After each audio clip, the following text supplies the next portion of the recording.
Assalamualaikum warahmatullahi wabarakatuh. Kembali lagi di channel Pena Pencari Hikmah. Kali ini kita akan bahas kesombongan kecil mampu menghancurkan amalan sebesar gunung. Jangan lupa sukai video ini, komen, dan berlangganan, serta bagikan video ini agar bermanfaat bagi semua.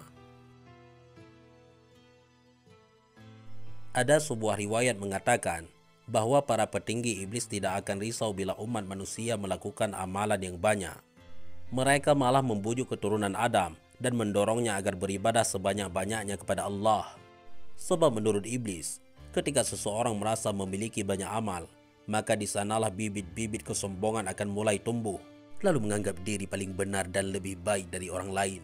Jika itu terjadi, sampai jungkir balik dalam ibadah pun akan sia-sia, sehingga walau perbuatan baik seseorang itu sebanyak bintang di langit atau seberlipat pasir di lautan, iblis tak peduli. Ketika seseorang telah merasa banyak melakukan kebaikan, maka seringkali ia menganggap remeh bila melakukan kesalahan, karena berpikir ibadahnya masih lebih banyak ketimbang perbuatan dosanya. Padahal dosa terbesar, kata Imam Ali, adalah dosa yang diremehkan oleh pelakunya.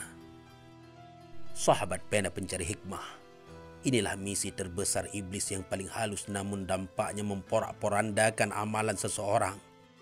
Iblis paham betul tentang hal ini, apalagi ia adalah korban pertama dari sifat keangkuhan tersebut. Lihat Al-Baqarah ayat 34. Ia yang terkenal ahli ibadah dan menempati posisi penting di istana langit harus terusir lantaran kesombongannya. Bukannya meminta ampun kepada Tuhan, ia malah mengukuhkan dirinya di hadapan penduduk langit sebagai makhluk terbaik. Aku lebih baik daripada dia. Kau ciptakan aku dari api, sementara Adam kau ciptakan dari tanah, katanya. Setelah terdepak dari singgasana surga, ia lalu memproklamirkan penentangannya, lalu memobilisasi segenap pengikut hingga keturunannya, agar perseteruan dengan manusia abadi hingga akhir zaman. Ia berjanji akan menyesatkan manusia dari 4 penjuru arah, depan, belakang, kiri, dan kanan. Namun ada 2 arah yang bisa jadi luput dari gangguan iblis, yaitu atas dan bawah.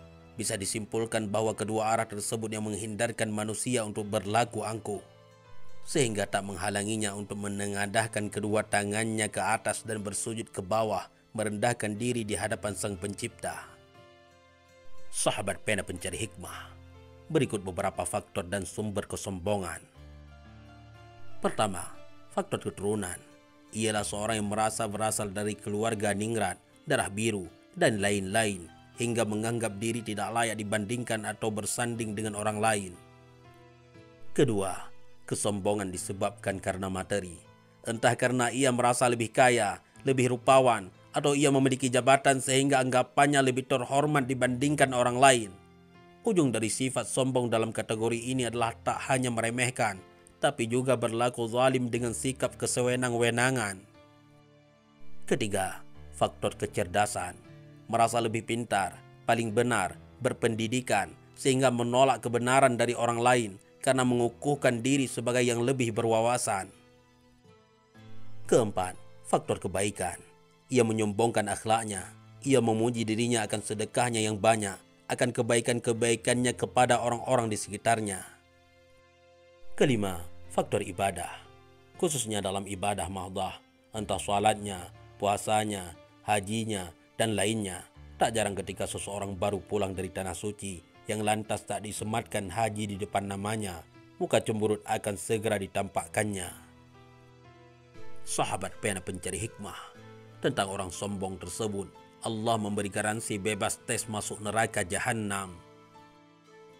Dikatakan kepada mereka, masukilah pintu-pintu neraka jahanam itu, kamu kekal di dalamnya, maka neraka jahanam itulah seburuk-buruk tempat tinggal bagi orang-orang yang menyombongkan diri.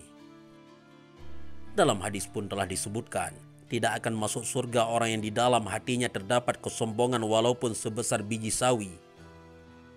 Bila amalan yang banyak itu belum ada jaminan keselamatan, lantas bagaimana lagi dengan amalan kita yang sedikit ini? Belum dihitung dengan dosa dan kelalaian yang kita lakukan. Maka Jika bukan karena kemurahan Allah dengan diutusnya Rasulullah Sallallahu Alaihi Wasallam untuk menjadi teladan dan pemberi syafaat di akhirat kelak, tentulah tak ada manusia yang bisa selamat. Wallahu a'lam bissawab. Mudah-mudahan ini semua bermanfaat. Assalamualaikum warahmatullahi wabarakatuh.